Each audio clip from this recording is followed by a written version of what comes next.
தல அஜித்தின் நடிப்பில் கடந்த பிப்ரவரி 10ஆம் தேதி வெளியான விடாமுயற்சி படத்தை வேண்டுமென்றே திட்டமிட்டு ஒரு சிலர் நெகட்டிவ் அம்சங்களை பரப்பி வந்தனர்.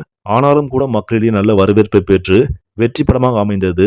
அதனைத் தொடர்ந்து தற்போது ஆதிக் ரவிச்சந்திரன் இயக்கத்தில் நேற்று பிரம்மாண்டமாக உலக அளவில் வெளியாகியிருக்கும் படம்தான் குட் பேட் அக்லி. இந்த படத்தை யாருமே எந்தவித குறையும் சொல்ல முடியாத அளவிற்கு ரசிகர்கள் கொண்டாடும் படமாக வந்திருப்பதால் நெகட்டிவ் விமர்சனங்களை திட்டமிட்டு பரப்புபவர்கள் தற்போது வாய்மூடி இருக்கிறார்கள்.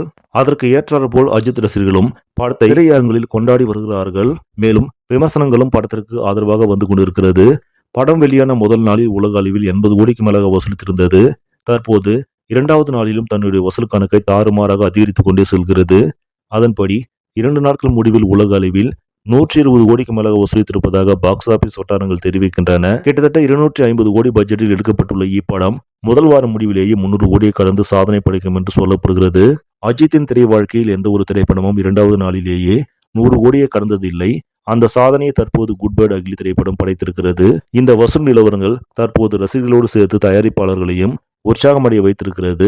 சரி, நம்மளே இந்த செய்தி உங்களுக்கு பிடிச்சிருந்தா லைக் பண்ணுங்க, ஷேர் பண்ணுங்க, மறக்காம இந்த சேனலை சப்ஸ்கிரைப் பண்ணுங்க. நன்றி.